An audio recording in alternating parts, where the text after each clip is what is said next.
romantik deli iki serseri. Biz seninle kışa girmiş yaz çiçekleri. Şimdi ayrı şehirlerde deliler gibi bekledim seni sevgilim.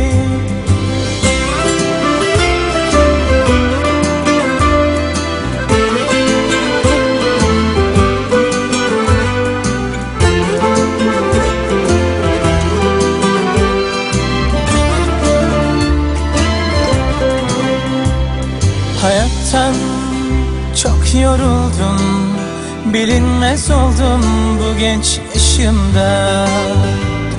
Gülen bu gözlerim, gülmeyi unuttum sen gelince de. Tut ellerimden, hayatı tut yüreğimden. Bize lütfedilen bu aşkı al gel, gönlüme koy gel, tek sevdiğim. Biz iki inatçı deli iki serseri.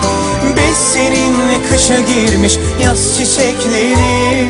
Şimdi ayrı şehirlerde deliler gibi bekledim seni sevgilim.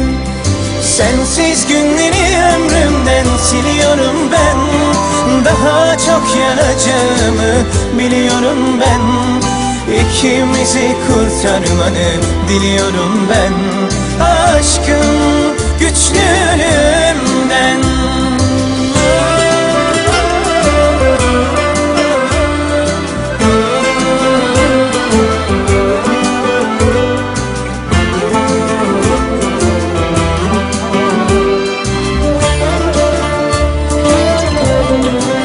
Sensizlikten anlıyorum, beter bir hale bağlıyorum.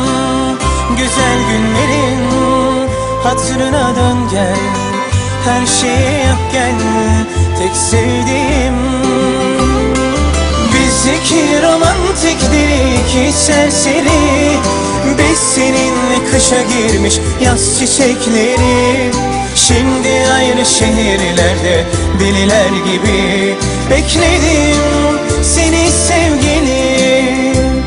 Sensiz günleri ömrümden siliyorum ben.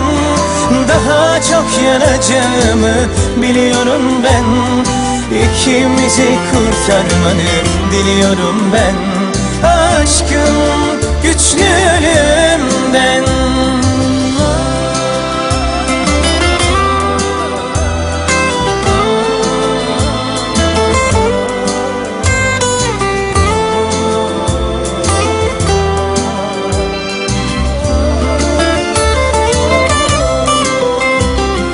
Sensiz günleri ömrümden siliyorum ben. Daha çok yanacağımı biliyorum ben. İkimizi kurtarmanı diliyorum ben. Aşkım güçlü